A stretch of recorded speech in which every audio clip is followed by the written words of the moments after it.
Clinical psychology को define करते हुए हम लोगों ने बहुत सिंपली कहा था कि clinical psychology is the applied branch of psychology. अगर इसको कहा जाए कि अप्लाइड ब्रांच ऑफ साइकोलॉजी है concerned with the assessment and treatment of mental illness and psychological problem, यानी दो चीज़ों पर ये फोकस करेगा, दो चीज़ों से ये जुड़ा हुआ है। एक तो क्लिनिकल असेसमेंट की बात करेंगे हम, और दूसरा किसका, मेंटल इलनेस और साइकोलॉजिकल प्रॉब्लम्स का। तो इसका हमको असेसमेंट करना है और ट्रीटमेंट करना है, दो चीज़ों का, साइकोलॉजिकल प्रॉब्लम्स का और मेंटल इलनेस का। तो ये दो चीज़ों से जुड़ा हुआ है। समझिए कि 2x2 का ये चार्ट है, असेसमेंट और ट्रीटमेंट। किस चीज़ से, किस चीज़ का, मेंटल इलनेस का और साइकोलॉजिकल प्रॉब्लम का। तो क्लिनिकल साइकोलॉजी को हम डिफाइन करते हुए बहुत सिंपली कह सकते हैं कि it is the applied branch of psychology concerned with the assessment and treatment of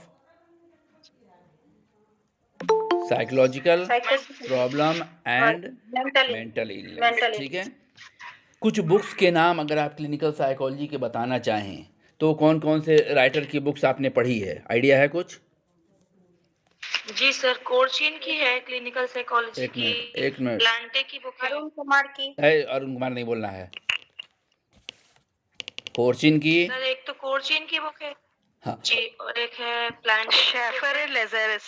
Schafer और लेजारस की बुक है। एक बुचर की बुक है, बुचर की बुक है, क्लिनिकल एबनॉर्मल साइकोलॉजी। देखिए एक फिश की बुक है, फिश की क्लिनिकल साइकोलॉजी बुक है ना, पॉल बिनेट की है, पॉल बिनेट की टेक्स्ट बुक है। ठीक है, कैप्लान की है। ना टाइटल पूछ लेते हैं, फॉर एग्जांपल कि प्लांटे की बुक का टाइटल बताओ, इसका नाम है कंटेम्परेरी क्लिनिकल साइकोलॉजी। किसका? प्लांटे जो है राइटर, उनकी बुक का टाइटल कोड है कंटेम्परेरी क्लिनिकल साइकोलॉजी। हम लोग सिंपल नाम याद करेंगे, चूंकि वहाँ हमको बहुत ज्ञान नहीं बांटना है, तो हम लोग सिंपली याद कर लेंगे कि फिश की क्लिनिकल साइकोलॉजी, जिसमें हमको याद नहीं करना है। मोहम्मद सुलेमान का भी है सर। वो सब नहीं बताना है, अंग्रेजी बुक की नाम बतानी है। समझ गई? कौन कौन सा हो गया सर? फिश का हो गया, फिश की क्लिनिकल साइकोलॉजी। पेज की भी बुक है सर, पेज। हाँ, पेज। ठीक है। कैप्लान की बुक है क्लिनिकल साइकेट्री करके सर। हाँ, नीरज आहूजा की बुक भी है। हाँ, अच्छी बुक है वो। हाँ, वो ये है क्लिनिकल साइकोलॉजी है क्या वो? नहीं, वो सर ICD-10 है। तो ICD-10 की बात हम कर रहे हैं। आपसे पूछेगा क्लिनिकल साइकोलॉजी की बुक कुछ बताइए, तो आप ICD-10 बताइएगा। सर वो साइकेट्रिक की बुक है, साइकेट्रिक मतलब वो पूरा उसमें ट्रीटमेंट पूरा साइकेट्री दिया की हुआ अलग है। बुक है, नीरज आहूजा की बुक है साइकेट्री की, वो है मेरे पास। चलिए, तो कुछ बुक्स के नाम आपको देख लेना है, राइटर का कुछ नाम याद रखिए कि फिश है, बिने है, कैप्लान है, कोर्चिन है, शेफर लेजारस है, पेज है। ठीक है, इतने तरह के लोगों के नाम हैं। ठीक है, आपको उसमें से कुछ नाम याद रखना है कि क्लिनिकल साइकोलॉजी की बुक्स कौन कौन सी है। अब हम बात करेंगे कि the subject matter of clinical psychology, किस चीज़, सब्जेक्ट मैटर क्या होगा क्लिनिकल साइकोलॉजी का। तो क्लिनिकल साइकोलॉजी बेसिकली फोकस करता है किस चीज़ को, एडजस्टमेंट को, साइकोलॉजिकल एडजस्टमेंट को फोकस करेगा, यूनिक एक्सपीरियंस को फोकस करता है, यूनिक बिहेवियर को फोकस करता है, पर्सनल डिस्ट्रेस को फोकस करेगा, न्यूरोटिक डिज़ॉर्डर को, साइकोटिक डिज़ॉर्डर को, साइकोसोमैटिक डिज़ॉर्डर को, सेक्सुअल डेविएशन को, crime, delinquency, alcohol, drug addiction, research, ये सारे एरिया को का सब्जेक्ट मैटर जो है क्लिनिकल साइकोलॉजी का। जितनी चीज़ें आप बता सकती हैं बता दीजिए। ठीक है, बहुत सिंपली आप बता सकती हैं, न्यूरोटिक है, साइकोटिक है, साइकोसोमैटिक है, सेक्सुअल डेविएशन है, क्राइम है, डेलिक्वेंसी है, और आपका ड्रग एडिक्शन है, अल्कोहलिज्म है। ठीक है, उसके बाद आप यूनिकनेस बिहेवियर की बात करें, पर्सनल डिस्ट्रेस की बात करें, एडजस्टमेंट की बात करें, तो ये सारे क्षेत्र जो हैं वो सब्जेक्ट मैटर हैं क्लिनिकल साइकोलॉजी के। किस किस फील्ड में स्कोप है, वो फील्ड कौन कौन सा है जहाँ पर क्लिनिकल साइकोलॉजिस्ट काम करता है, तो इसकी चर्चा भी हम लोग कर चुके थे कि एजुकेशनल सेंटर में है, ऑक्यूपेशनल सेंटर में है, चाइल्ड गाइडेंस सेंटर में है, ओल्ड एज सेंटर पे है। ठीक है, रिफॉर्मेटरी में है, हॉस्पिटल प्राइवेट क्लिनिक में है, मेंटल हॉस्पिटल में है, ठीक है, और रिसर्च के एरिया में। ये सारे फील्ड हैं क्लिनिकल साइकोलॉजी के, जहाँ क्लिनिकल साइकोलॉजिस्ट काम करते हैं, उसका कार्य क्षेत्र है। एम ऑफ क्लिनिकल साइकोलॉजी का उद्देश्य क्या है? बेसिकली जो उद्देश्य की हम बात करें कि आखिर क्लिनिकल साइकोलॉजी में हम करते क्या हैं, उसका उद्देश्य क्या है पढ़ने का, तो हम अंडरस्टैंड बिहेवियर को अंडरस्टैंड करने की कोशिश करते हैं, ठीक है, कैपेसिटीज़ को अंडरस्टैंड करने की कोशिश करते हैं।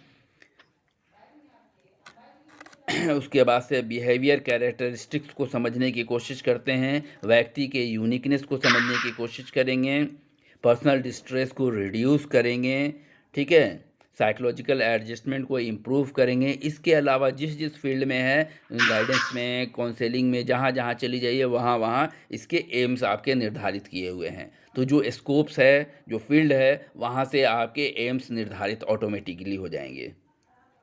क्लियर है?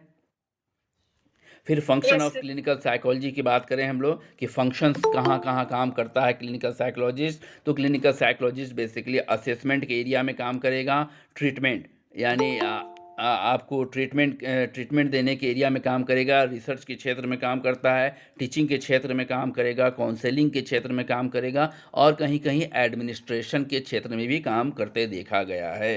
तो मूल रूप से देखिए, ट्रीटमेंट आप बता सकती हैं क्योंकि सारे थेरेपी आपकी पढ़ी हुई है, और रिसर्च का एरिया में आप नए रिसर्च को इम्प्लीमेंट कर सकते हैं कि हम नया रिसर्च क्लिनिकल साइकोलॉजी पर रिसर्च अगर कर रहे हैं तो CIP में या रिन पास में बहुत सारे इस तरह के नए रिसर्च होते हैं, ठीक है। टीचिंग है तो clinical psychologist as a professor clinical psychology को पढ़ाता है, उसकी भी चर्चा हो सकती है। काउंसलिंग में वो गाइडेंस काउंसलिंग है, चाइल्ड गाइडेंस काउंसलिंग है, मैरिटल काउंसलिंग है, ओल्ड एज काउंसलिंग है, बहुत सारे तरह की काउंसलिंग की आप बात कर सकते हैं।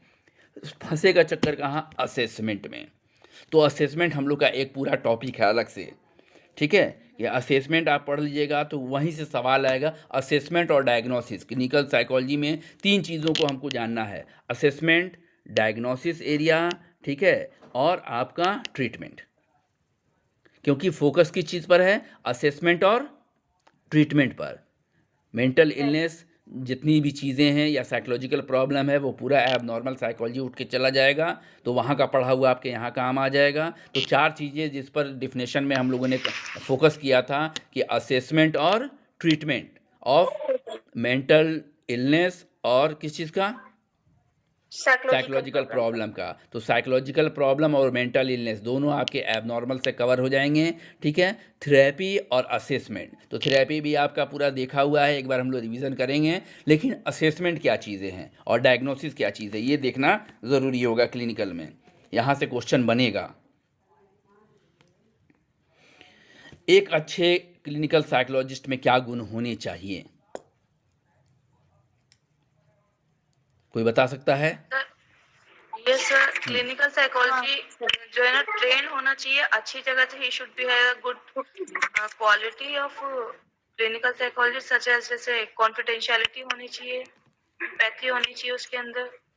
अच्छा, बुलेट पॉइंट में हम लोग कर लें, ठीक है, बुलेट पॉइंट में कर लें कि कॉम्पिटेंसी होनी चाहिए, प्रोफिशिएंसी होनी चाहिए, गुड कैरेक्टर होना चाहिए, इंसाइट होना चाहिए, एम्पैथी होना चाहिए, गुड ऑब्जर्वर होना चाहिए, इमोशनल मैच्योरिटी होनी चाहिए, स्किल्ड होना चाहिए, नॉलेजेबल होना चाहिए, ठीक है, सॉफ्ट स्पीच होना चाहिए, कम्युनिकेशन स्किल्स होना चाहिए, ट्रेंड होना चाहिए। इतनी चीज़ें हो गई, बहुत सारी चीज़ें हो गई। हाँ जी सर। कुछ बचने की हमको लगता है गुंजाइश है।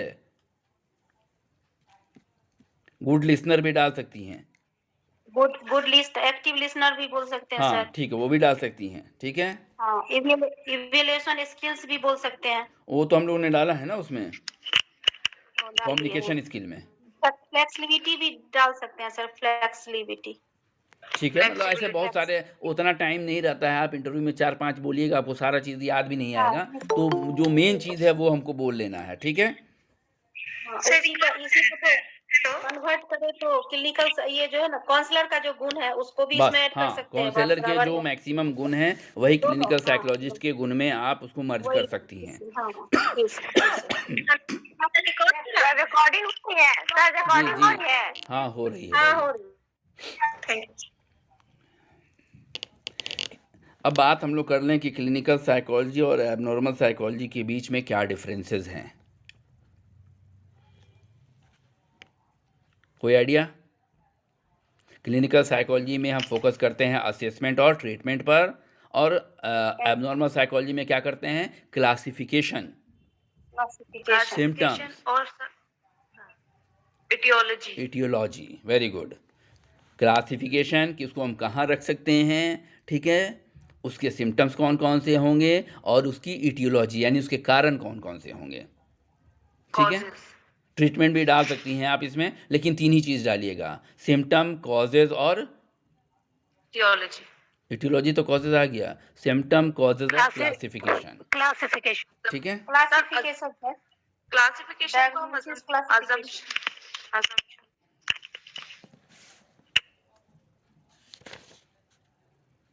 और ये भी होगा सर, क्लिनिकल साइकोलॉजी में जो फोकस होता है ना, वो ट्रीटमेंट पे होता है, असेसमेंट और ट्रीटमेंट पे फोकस होगा। और एबनॉर्मल में किस चीज़ पर फोकस होगा? उसमें फोकस होगा, जैसे सर उसमें ट्रीटमेंट पे तो फोकस नहीं होता है सर। एबनॉर्मल साइकोलॉजी में साइंटिफिक स्टडी किया जाता है, पर ट्रीटमेंट नहीं है उसमें। क्लिनिकल साइकोलॉजी और एबनॉर्मल साइकोलॉजी में मेजर डिफरेंस यही है कि क्लिनिकल साइकोलॉजी में ट्रीटमेंट प्रोवाइड कराया जाता है। तो हम इसको ऐसे नहीं कह दें कि एबनॉर्मल साइकोलॉजी है वो थियोरेटिकल बेस है, और क्लिनिकल साइकोलॉजी अप्लाइड बेस है। अप्लाइड बेस्ड, जी सर, यही जी बिल्कुल यही होगा। एबनॉर्मल क्लिनिकल है और इसमें बेसिकली सर एबनॉर्मल साइकोलॉजी में हम उन बिहेवियर के बारे में स्टडी करते हैं जो हमें नॉर्मल से अवे होते हैं, ठीक है। नॉर्मल तो उसमें उसे नॉर्मल से हट के होते हैं, ठीक है। इसे उन्होंने डिफरेंट कैटेगरी में क्लासिफाई किया है अकॉर्डिंग टू DSM-5 और DSM-5 TR या ICD-11 के में डिफरेंट कैटेगरीज बनाए गए हैं उसके एबनॉर्मल बिहेवियर्स के।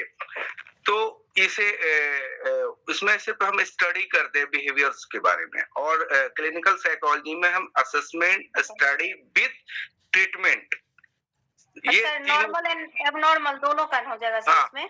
और इसमें क्लिनिकल साइकोलॉजिस्ट की जो स्किल होती है उसकी सबसे बड़ी चीज जो है वो वेल ट्रेन होना चाहिए, वेल एजुकेटेड होना चाहिए, और उसे अपने जो उसके राइट हैं, डूज एंड डोंट, क्या करना है क्या नहीं करना है, इसके बारे में क्लियरली उसे पता होनी चाहिए, ठीक है। और दूसरी चीज है उसे लीगल मैटर पता होना चाहिए कि हम किसी भी क्लाइंट के इंफॉर्मेशन को कहाँ पर डिस्क्लोज कर सकते हैं, राइट। हाँ, इथिकल इशूज, इस पर हम लोग एक साइकोलॉजिस्ट की, एक थेरेपिस्ट की उसे पता होना चाहिए, माल प्रैक्टिस नहीं करे, ठीक है। और उसकी एक साइकोलॉजिस्ट की सबसे बड़ी ये भी होती है उसकी इंश्योरेंस भी होनी चाहिए, ठीक है। प्रैक्टिस के दौरान आपकी इंश्योरेंस होनी चाहिए, बहुत सारी इंफ्रास्ट्रक्चर पर ध्यान रखा जाता है। खैर सर आगे कंटिन्यू करें। एक दूसरा क्वेश्चन आया था कि what is the difference between clinical psychology and psychiatry.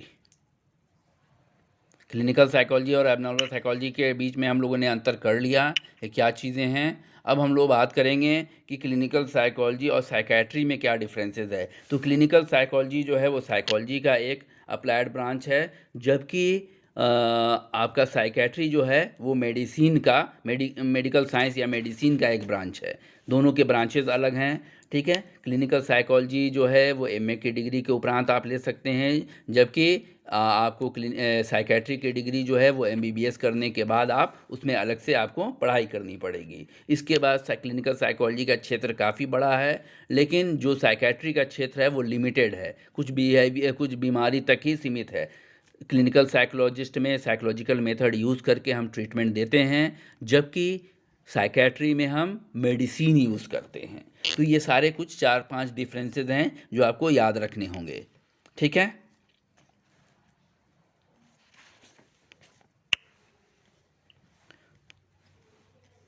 कोई दिक्कत? सर 15 जनवरी कंफर्म डेट है क्या? कौन बोल रहा है? शबाना।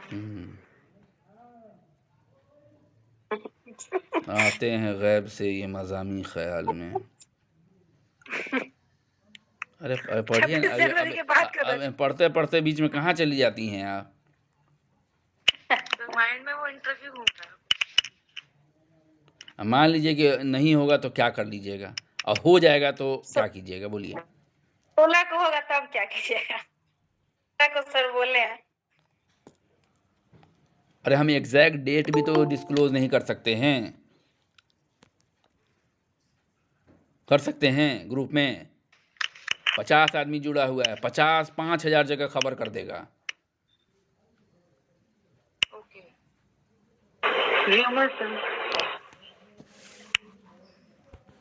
तो लमसम आप मान के चलिए ना, कोई चीज़ एग्जैक्ट डेट नहीं बता सकते हैं, एग्जैक्ट अब चीज़ नहीं बता लिस्ट आ सकते गई हैं। तो इंटरव्यू भी हो ही जाएगी, टेंशन न लिए आप।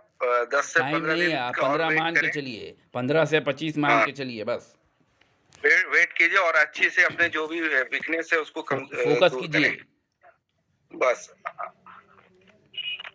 लिस्ट आया तो इंटरव्यू भी हो ही जाएगा। कोई मोनी क्लिनिकल साइकोलॉजी की हिस्ट्री कोई बताने वाला था, किसने तैयारी की थी?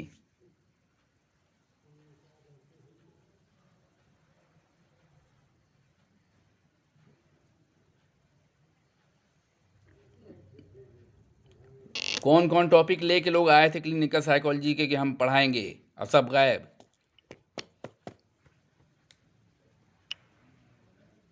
कोई नहीं, कोई नहीं पास करने वाला इसमें।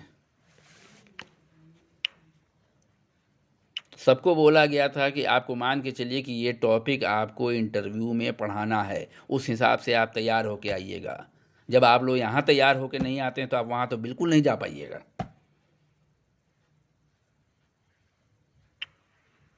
नहीं सर, ऐसा ना बोलिए। मेनली ये अमेरिका में शुरू हुआ था, मतलब तो उतना आप हमको कहिए ना याद कि नहीं, सर हम हम कॉलेज पढ़ाते में हैं, हम पढ़ाते हैं, हम हिस्ट्री बताते हैं। नहीं नहीं, हम पढ़ाते तो नहीं, हम तो एथिक्स पढ़ाते हैं। लेकिन ये है कि बहुत हल्ला भी है यहाँ पे।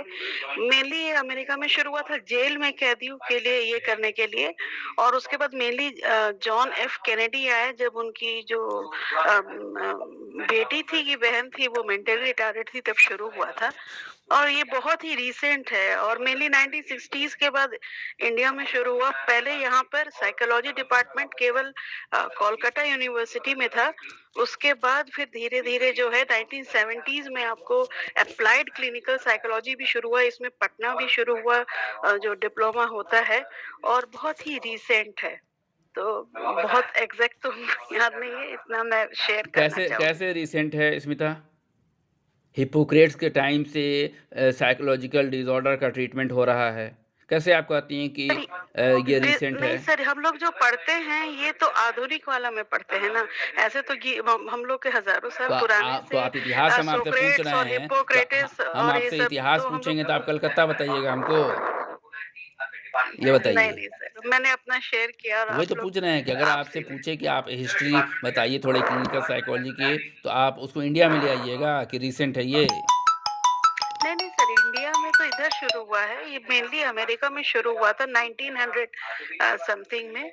और जेल में जो कैदी लोग होते थे तब उस समय शुरू हुआ था, उनको रिहैबिलिटेट करने के लिए। सर इसको एंशियंट पीरियड से शुरू हुआ ना सर, एंशियंट से मिडिल, उसके बाद फिर नहीं, ये एबनॉर्मल बिहेवियर की स्टडी जो है वो एंशिएंट टाइम से है, हिपोक्रेट्स और वगैरह के टाइम से है।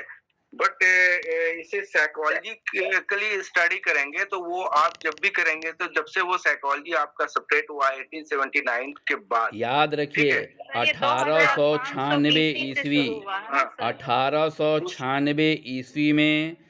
उसके बाद से आपकी हिस्ट्री आप लोग बना लें, जिसमें से अमेरिकन साइकोलॉजिकल एसोसिएशन जो है वो 1917 में एस्टैब्लिश्ड हुआ था। ठीक है, उसके पहले सिगमंड फ्रॉइड की हिस्ट्री है, राइट? वो सबको भी आपको थोड़ा ध्यान रखना है।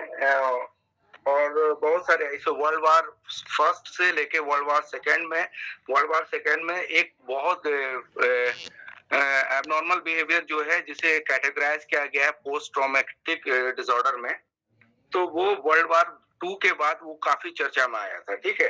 तो इस तरीके से आप लोग हिस्ट्री देख लें।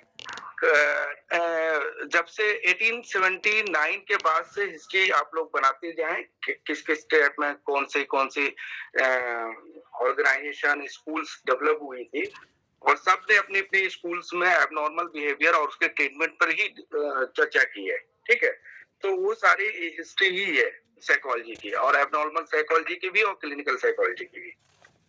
और डिफरेंट जैसे अमेरिकन साइकोलॉजिकल एसोसिएशन कब बना, अमेरिकन काउंसलिंग साइकोलॉजिकल एसोसिएशन कब बना, अमेरिकन साइकेट्री एसोसिएशन कब बना, इन सब की एक अपनी हिस्ट्री है, टाइम डेट है। उन सब चीजों को आप लोग नोट कर लें। इस पर हो सकता है वो पूछेंगे कि अच्छा बताइए, अमेरिकन साइकोलॉजिकल एसोसिएशन जो एपीए आप लोग जानती हैं, उनका एस्टेब्लिशमेंट कब हुआ, ठीक है, और कहाँ हुआ। तो ये चीजें आपको बतानी है कि उनका जो है 1917 में ही इस्टेब्लिश हुआ था ये, और उसके बाद जो फर्स्ट वर्ल्ड वॉर के बाद ही हुआ है, ठीक है। तो इस तरीके से आप अपना हिस्ट्री एक बना लें, एक नोट्स बना लें डिफरेंट ऑर्गेनाइजेशंस का, जो है जैसे वर्ल्ड वॉर 1 के बाद से क्या क्या हुआ था, कौन से ट्रीटमेंट हुई थी, किस किस चीज पर हुई थी, ठीक है। ओके सर, कंटिन्यू कर। सर प्रणाम सर। बोलिए। एक्चुअली में sir, yes sir, psychometric tradition की जब से शुरुआत हुई सर, तब से इसको माना जाता है कि क्लिनिकल साइकोलॉजी का एक तरह से इमरजेंस हुआ, जिसमें बेसिकली आपको जो फ्रांसिस गाल्टन थे, उन्होंने इंडिविजुअल डिफरेंसेस की बात की और उसकी मेजरमेंट की बात की। उसके बाद से कैकल ने भी क्या किया कि मेंटल टेस्ट को जैसे मतलब कि टर्म को यूज किया 1819 में। किसने? और उस कैकल ने सर, अच्छा। जेम्स मैकिन कैकल, 1890, जिसमें उन्होंने बेसिकली आपको सेंसेशन पे, परसेप्शन पे और रिएक्शन टाइम पे इन्होंने वर्क किया, और उसकी बिहाफ पर उन्होंने इंडिविजुअल डिफरेंसेस आदि के क्षेत्र में अपना मतलब कंट्रीब्यूशन देना शुरू किया।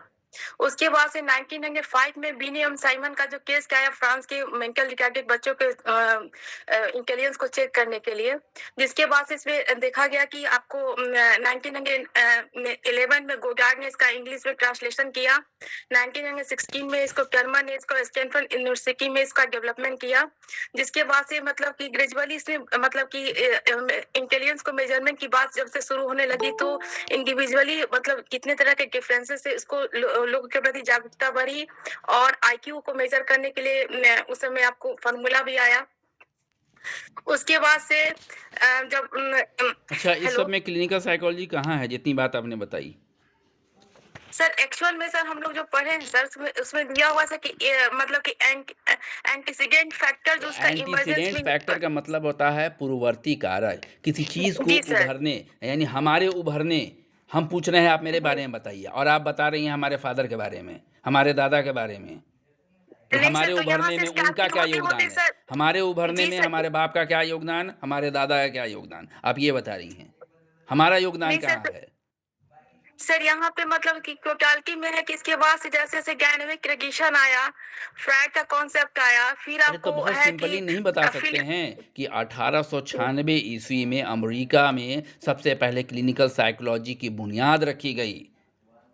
Father of clinical psychology lightener Whitmer को माना गया, ठीक है। आप यहाँ से फोकस करें ना, यहाँ से फोकस करें, लाइटनर विटमर की कहानी बताएं कि उन्होंने कैसे शुरू किया, और तब आप पीछे जाएं कि इसके पहले जो इंसिडेंट फैक्टर थे उसमें फ्रायड का भी भूमिका है, फेकनर की भी भूमिका है, उसमें गाल्टन की भी भूमिका है। आप मूल चीज से हट के आप लोग पहले इधर उधर भटक जाते हैं, दिक्कत ये है। इंटरव्यू में एकदम ध्यान रखिएगा इस चीज़ को कि जो पूछ रहा है पहले वो बताएंगे, एक लाइन में ही बताएंगे, लेकिन वो बताएंगे, उसके बाद उसके चारों सराउंडिंग घूमेंगे। समझ में आई बात? बुलेट प्रूफ में से थोड़ा सा बता दीजिए हम लोग को हल्का सा। सर बताइए आप। 2 लाइन तो हमने बताया ही। 1896 में अमेरिका में क्लिनिकल साइकोलॉजी की बुनियाद रखी गई, ठीक है। लाइटनर विटमर को clinical father of clinical psychology माना गया, ठीक है। विटमर का इतिहास थोड़ा सा देख लीजिए कि विटमर ने क्या काम किया था, ठीक है। क्लिनिक शब्द जो था वो, उसका लिटरल मीनिंग क्या होता है? उपचार नहीं, निदान बिस्तर, निदान बेड, बिस्तर बेड, बेड। बिस्तर तो बिस्तर याद रखिएगा, जाड़े के दिन में बिस्तर बहुत याद रहेगा। क्लिनिक का मतलब बेड। क्लिनिकल साइकोलॉजी की जो विकास की बुनियाद रखी गई वो 1896 से लेके 1917 के बीच में पूरा इसका क्लिनिकल साइकोलॉजी का बुनियाद रखा गया, ठीक है, जिसमें विटमर का योगदान बहुत सबसे ज़्यादा माना गया है। विटमर के बारे में कोई आइडिया है आपका? कोई आइडिया?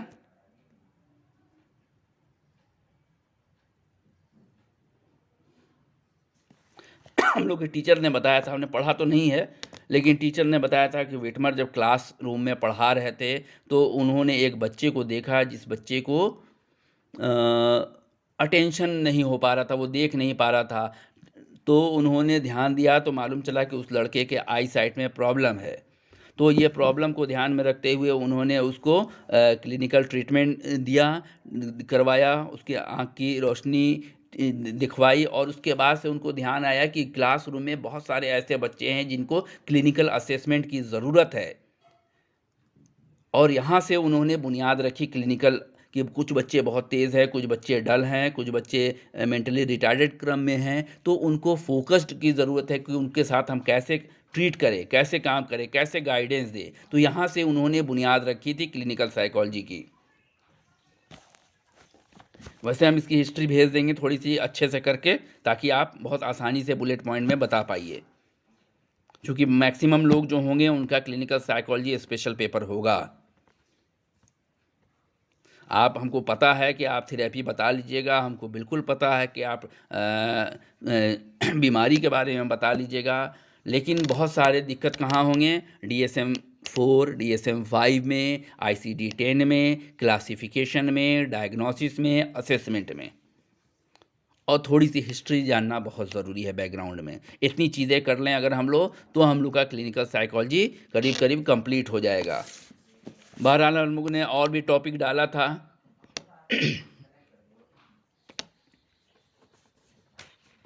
टॉपिक पढ़ाने वाला सर? हाँ, और लोग आए भाई। कोई मेंटल हेल्थ पढ़ाने वाला था, किसने बताया था? मेंटल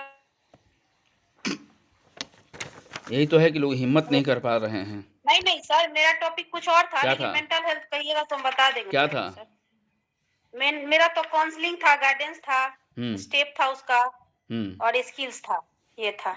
नहीं, आप स्किल्स तो जैसा पढ़ी मेंटल हेल्थ पढ़ा, कौन पढ़ाएगा मेंटल हेल्थ? मेरा मेंटल तो हेल्थ था, बर्निंग लेकिन इशू सही है। काउंसलिंग से ज़्यादा क्वेश्चन नहीं आएगा, लेकिन मेंटल हेल्थ और वेल बीइंग से क्वेश्चन आएगा। Mental peace, mental well being, mental health, ठीक है, इससे सर, क्वेश्चन वो पूछेगा। वेल बीइंग में जो सर मोटिवेशन का जो एक थ्योरी है देसी का, रियान का जो है थ्योरी सर, जो न्यू है 2002 का, तो उसमें वेल बीइंग की चर्चा की गई है, नीड से रिलेटेड है, उसको भी थोड़ा सा देखना होगा। उतयुर रहमान सर। जी सर। मेंटल हेल्थ कुछ बताएंगे? हम थक गए असल में। अभी मैं काम कर रहा हूँ। अच्छा, मैं काम कर रहा हूँ, आपकी आवाज भी सुन रहा हूँ, तो देखिए, मुझे कहीं पे लगता है तो मैं बोलता हूँ क्या मेंटल हेल्थ को डिफाइन कर दीजिए। मेंटल हेल्थ को अगर पूछे कि मेंटल हेल्थ के बारे में कुछ उसका हिस्टोरिकल बैकग्राउंड दे दीजिए, अगर कुछ बता सकते हैं तो। शुरू करें सर थोड़ा सा हम? हाँ, कीजिए ना। हाँ, आप कीजिए सर ऐसा करते हैं सर, उसके बाद फिर आप ऐड कर लीजिएगा उसमें। नहीं, अभी हम हाँ, लंबा नहीं चलो। खींचेंगे, फिर हम लोग मिलेंगे नेक्स्ट क्लास में, आज ही मिलेंगे, ठीक है? एक चीज और सर। हाँ, बाकी देखिए, मैं बार बार यही चीज बोलता हूँ, मेरे दिमाग में एक ही चीज आती है। सब कुछ तो क्लास बहुत अच्छा हुआ, सब लोगों की सब चीज सब्जेक्ट पर पकड़ भी हो गई, रिवीजन भी हो गया, सबका कुछ निश्चय है, और सबका एक चीज क्वेश्चन जो सबसे ज्यादा पूछा जाता है, आपने भी जानते हैं, वो है आपके पेपर से, लिटरेचर पेपर और जो भी आपने पेपर पब्लिश किए हैं, वो पेपर और आपका PhD, ठीक है, ईयर वगैरह वो जो आप सब पूछेंगे उससे थोड़ा सा इन लोगों को कहिए अपने से अपने पेपर को डिफेंस करने के लिए सीखें, रिजल्ट जाने उनका रिजल्ट क्या है। जब कुछ लोग ऐसे है ना सर जब ये हाँ। लोग अपना टॉपिक नॉर्मल टॉपिक डिफेंड नहीं कर पा रहा है कि हम कैसे बोलें, यहाँ नहीं बोल पा रहा है, तो आर्टिकल तो हमको नहीं लगता है कि लोग बोल पाएगा।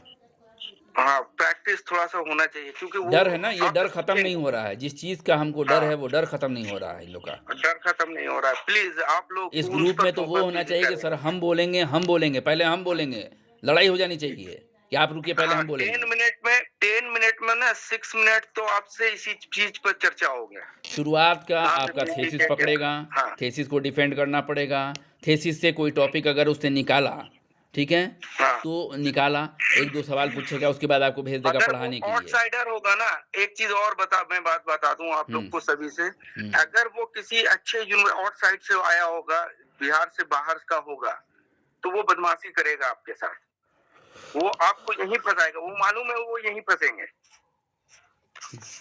तो प्लीज आप लोग उस एरिया को फोकस करें, इग्नोर ना करें। आउटसाइडर अगर कहीं से आए, क्लास रहने दीजिएगा सर। अरे आज यूपी आज वगैरह 2-3 से बार अगर क्लास आ चलेगा। गए, रहमान सर कुछ काम कर रहे हैं, रहमान सर अभी शाम में लेंगे एक क्लास, रात में फिर हम लेंगे क्लास।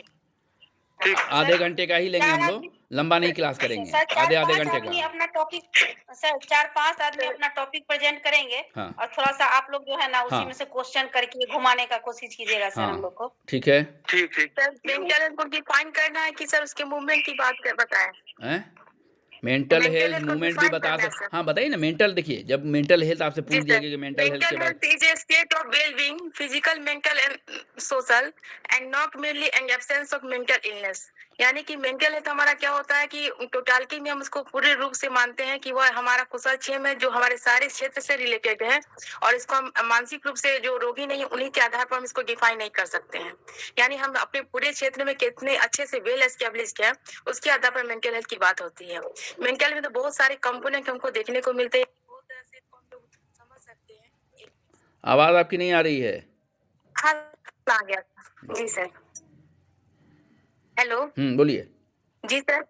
जी सर, तो इसमें होता है कि जो भी मेंटली हेल्दी पर्सन का एक कैरेक्टरिस्टिक्स होता है कि वह बहुत ही उनका जो लाइफ गोल जो होता है क्लियर कट होता है। मतलब अपने जो भी गोल सेटिंग करते हैं उसके प्रति काफी कमिटेड होते हैं और उसको किसी भी मतलब उनका फ्लेक्सिबिलिटी उनमें देखने को मिलती है, और साथ ही साथ उनका जो सेल्फ कॉन्सेप्ट होता है अपने बारे में वो उनका क्लियर कट होता है, और उनका जो एडजस्टमेंट आपको काफी बेटर होता है, और उनमें आपको एक तरह से फ्रीडम भी देखने को मिलता है, दूसरों के भी राइट के प्रति, अपने भी राइट के प्रति काफी अवेयर होते हैं। और मेंटल हेल्थ मूवमेंट की शुरुआत ड्यूरोथिया डिक्स के प्रयास से हुई थी सर, जिन्होंने अमेरिका में एक स्कूल टीचर थी, डिक्स और वहाँ उन्होंने जी सर। हेलो ठीक है। जी सर, वहाँ पे उन्होंने मतलब मानसिक रोगियों के जो भी थे उनके लिए अलग से हॉस्पिटल रखने की बात की थी, और उन्होंने कहा था कि अगर उनको अलग से उनका ट्रीटमेंट किया जाएगा, अगर अलग से उनके लिए हॉस्पिटल का प्रोविजन किया जाएगा तो ज्यादा बेटर कंडीशन में अपने आप को वह उनका ट्रीटमेंट हो सकता है और जल्दी वो ज्यादा क्योर हो सकते हैं। उसके बाद से मेंटल हेल्थ हाइजीन जैसे जो टर्म है सर, उसका सबसे पहले जो 1843 में विलियम स्विक्सर के द्वारा इस टर्म को यूज किया गया था सर। ठीक है। और बाद में जी सर, बाद में इसका मूवमेंट होते गया और इस पर बहुत सारा आपको आजकल कम्युनिटी मेंटल हेल्थ की बात हो रही है, हर तरफ मतलब वेल बीइंग की बात हो रही है, तो और भी बहुत कुछ इसमें है सर जो कहिए। ठीक है, इसको हम लोग शाम में एक बार जरूर करेंगे मेंटल हेल्थ पे, जी सर। ठीक है जी और अच्छे सर से। इसी में ना आपने बताया था ना कि पॉजिटिव बिलीफ, पॉजिटिव एटीट्यूड और पॉजिटिव बिहेवियर। वो डिफिनेशन वही पूछना चाह रहे थे कि वो किसी को याद है कि नहीं, क्या था? पॉजिटिव बिलीफ के हाँ। साथ पॉजिटिव एटीट्यूड और पॉजिटिव बिहेवियर, ये 3 चीजें बिलीव, आपने कंप्लीट। एटीट्यूड और बिहेवियर। यस। इफेक्टिवनेस, हैप्पीनेस के साथ अपने इन्वायरमेंट में जो एडजस्टमेंट करने की जो स्किल्स होती है उसको हम मेंटल हेल्थ कहेंगे। मेंटल हेल्थ को ग्रो करने के लिए, मेंटल हेल्थ के प्रति अवेयर करने के लिए मेंटल हेल्थ डे भी मनाया जाता है 10 अक्टूबर को। हाँ वो आप World मनाया था Mental इसलिए आपको याद है। हाँ जी सर। 1994 में इसका सबसे पहला जो आया था फाउंडेशन, जो मेंटल हेल्थ पे जो फर्स्ट थीम का ऑर्गेनाइज किया गया था ताकि मेंटल हेल्थ के प्रति अवेयरनेस बढ़े। जी। जो वो थीम था वही, मतलब aware of mental health. Aware, हाँ, यस। हाँ, मतलब प्रॉब्लम को शेयर करें, अपने एक्सपीरियंस को बताएं फर्स्ट डे था वही था जिसमें था improving the quality of mental health service world in 1994 में फर्स्ट था थीम, जो WKMH जो था world federation for mental health के द्वारा निर्धारित किया गया था। ठीक है, वही जो है थीम ऑर्गेनाइज करते हैं हर साल।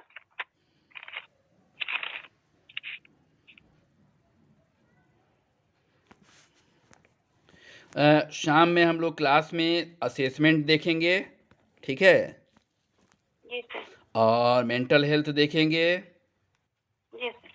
और एक हम चाह रहे थे और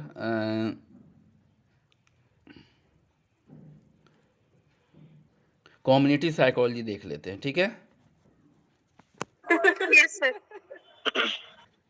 3 टॉपिक। सर शाम में टाइमिंग, सर टाइमिंग क्या होगा शाम का? नमाज के बाद रखते हैं 5:30 या 6 बजे 6 बजे रखते हैं। 6 बजे रखे ठीक है, सर। आधे घंटे का क्लास रहेगा, ज़्यादा देर नहीं। इसी तरह कंटिन्यू 3 बार चलाइएगा सर। आधे इसी तरह घंटे का continue क्लास रहने चलेगा, दीजिए। फिर रात में हम लोग 9:30 बजे चलाएंगे, ठीक ठीक है है, सर। ज़्यादा देर नहीं, ठीक है। जी सर। आधे घंटे पे हम लोग कर लेंगे, थोड़ा सा हमको भी रेस्ट मिल जाएगा, हम बहुत ज़्यादा नहीं बोल पा रहे हैं, ठीक है। सर अपना टॉपिक जो था उसको करना है क्या सर? हाँ, कर लिया जाएगा, सबको बोल दीजिए एक बार कि जिनको टॉपिक सिलेक्ट किया बोल लेंगे तो अच्छी बात ना है, प्रैक्टिस हो जाएगा। बुलेट पॉइंट पे बोल के हट जाना है सर। हाँ। ज्यादा समय नहीं देंगे हम लोग वही समझाने का, तो सीधे सीखना bullet है point कि में। कैसे बुलेट पॉइंट में बोलना है। हाँ जी सर। जैसे अभी कोई बता रही थी क्लिनिकल साइकोलॉजी, इंसिडेंट फैक्टर बताया, क्लिनिकल साइकोलॉजी का प्रेजेंट स्टेटस नहीं बताया, वहाँ से शुरू करना था। तो किसी चीज़ को कैसे शुरू करना है ये सीखना होगा सबको, ये बहुत ज़रूरी है। हम जानते हैं लेकिन हम डिस्प्ले कैसे करें, सब जानते हैं लेकिन वही डिस्प्ले का तरीका जो होता है ना, वही इफ़ेक्टिव होता है कि आपको करना कहाँ से शुरू है कोई चीज़।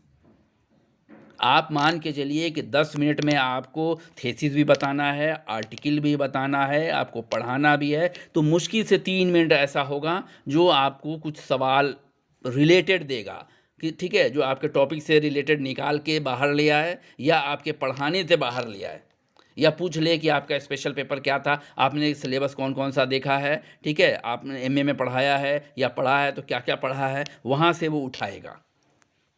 तो आपको वही चीज़ें बतानी हैं जहाँ पर आपको कमांड है, ठीक है। 2-4 टॉपिक ऐसे बताने हैं जहाँ पर आपको कमांड है, ठीक है, ताकि वो वहीं से सवाल पूछे। ये ट्रिक है। वो भी ऑफ़र आपको कर रहा है, अगर आपने उस ऑफ़र को नहीं समझा और इधर उधर की चीज़ें ले आई कि ज़्यादा हम जानकार हैं, हम ये भी बता दें, हम वो भी बता दें, तो आप उसमें वो भी बता दीजिएगा जिसके बारे में आपकी डिटेलिंग कमज़ोर है, और वो पकड़ लेगा तो रगड़ देगा। इसलिए इंटरव्यू का एक ही मूल मंत्र है कि आप उसको अपने डायरेक्शन में ले आइए। ये सीख जाइए आप लोग, अब वक्त नहीं है। जी सर। बहुत 2 चीज़ें कि क्वेश्चन क्या पूछ रहा है, बहुत नॉर्मली सुनिए, समझिए, तब जवाब दीजिए। बहुत तेज़ी से जवाब नहीं देना है कि समझा भी नहीं और हम बोलने लगे, नहीं, उसको सोचिए, समझिए, और ये कोशिश कीजिए कि सामने वाला हमसे क्या जानना चाह रहा है। हाँ, ये मोनी मैम के लिए है। सामने वाला हमसे क्या जानना चाह रहा है, ये असेसमेंट करना मैंने है। ऑब्जर्व किया। मोनी मैम, आप थोड़ा सा पहले एक चीजें सुनेंगी, ठीक है, ये आपसे होती है कभी कभी। हाँ जी सर, सुधारेंगे सर, सुधार लेंगे, आप सुधार लेंगे सर। बहुत नॉर्मली सुनिए, समझिए और सोचिए कि ये क्या जानना चाह रहा है और हमको वहाँ जाना है या नहीं जाना है, ये भी है। सर कभी कभी अचानक से कोई नाम पूछ लेता है तो उसमें भी हम लोग सोचने लगते हैं, हाँ, ऐसा क्यों होता है सर? देखिए, उस टाइम में नर्वसनेस होती है और उसके बाद माउथ आपका ड्राई होगा वहां पर, ठीक है, lack of presence of mind. हाँ, ये सब चीजें होती है, तो आपको कूल रहना है सिर्फ, पहले सुनना है। जब आप अच्छे से सुन जाएंगे तो आपके पास कुछ न कुछ जवाब जरूर जवाब होगा। प्लान कीजिए, दिमाग में प्लान कीजिए कि हमको इसका जवाब अच्छे से कैसे देना है। और वो बहुत अच्छा ट्रिक होता है कि आपके पर्सनालिटी को वो बैलेंसिंग दिखाता है कि इसने बहुत ध्यान से सुना, ऑब्जर्व किया, बहुत ध्यान से ये जवाब दे रहा है, भले गलत दे रहा है, ठीक है, बहुत प्रेजेंटेशन अच्छा नहीं है, लेकिन वो बाकी प्लस चीज़ें चली जाएंगी। और इमीडिएट बोलिएगा ना तो उसका इम्पैक्ट ख़राब पड़ता है। अभी उसका सवाल पूरा नहीं हुआ और हम जवाब दे दें। और एक चीज है, आप लोग ना सारे चीज के इथिकल्स गाइडलाइन